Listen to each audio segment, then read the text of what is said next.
বঙ্গোপসাগরের বুকে প্রবাল সমৃদ্ধ দ্বীপ সেন্ট মার্টিন। নভেম্বর থেকে জানুয়ারি পর্যন্ত ৩ মাস নির্দিষ্ট শর্তে পর্যটকদের সেখানে যাওয়ার অনুমতি দিয়েছে সরকার। কিন্তু নভেম্বর মাসে শুধু দিনের বেলায় ঘুরে ফিরে আসার শর্ত থাকায় অনেক পর্যটকই ভ্রমণ পরিকল্পনা থেকে সরে যাচ্ছেন। পর্যটকদের দাবি, দিনে গিয়ে দিনে ফেরার নিয়মে এমন দূরত্ব পাড়ি দিয়ে ভ্রমণ করা সময় সাপেক্ষ ও ক্লান্তিকর।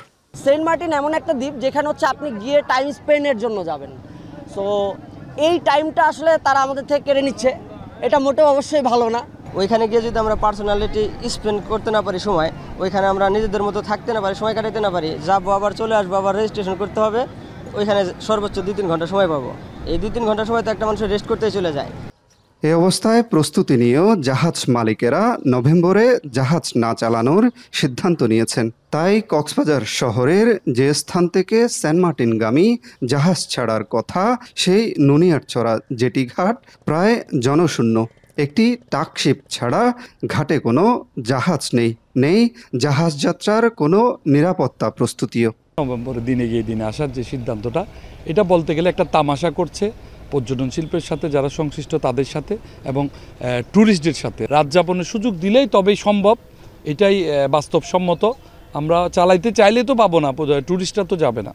সরকারের প্রজ্ঞাপন অনুযায়ী ডিসেম্বর ও জানুয়ারি এই 2 মাস রাতযাপনের অনুমতি থাকলেও ফেব্রুয়ারি থেকে আবার 9 মাসের জন্য পর্যটকদের যাতায়াত বন্ধ থাকবে। দ্বীপের পরিবেশ ও জীববৈচিত্র্য রক্ষায় দেয়া হয়েছে 12টি কঠোর নির্দেশনা, যার মধ্যে রয়েছে প্লাস্টিক বহনে নিষেধাজ্ঞা, রাতে আলো বা শব্দ সৃষ্টি না করা এবং প্রবাল বা সামুদ্রিক প্রাণী সংগ্রহে সম্পূর্ণ নিষেধাজ্ঞা। নভেম্বর মাস পর্যটকরা দিনে গিয়ে জাহাজে দিনে ফিরে আসবে। জাহাজ ছাড়বে আমাদের পঞ্চগড় সদরের নুনিয়াছড়া যে BIWTA ঘাট আছে সেখান থেকে ছাড়বে। এখান থেকে এবার অনলাইনে টিকিট সংগ্রহ করতে হবে।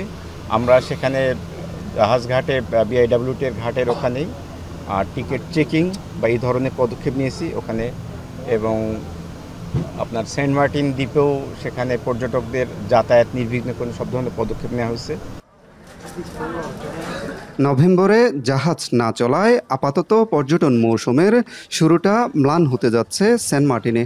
তবে ডিসেম্বর থেকে পর্যটকরা গেলে আবারও 2 মাসের জন্য জমে উঠবে দেশের একমাত্র প্রবাল সমৃদ্ধ দ্বীপের পর্যটন ব্যবসা।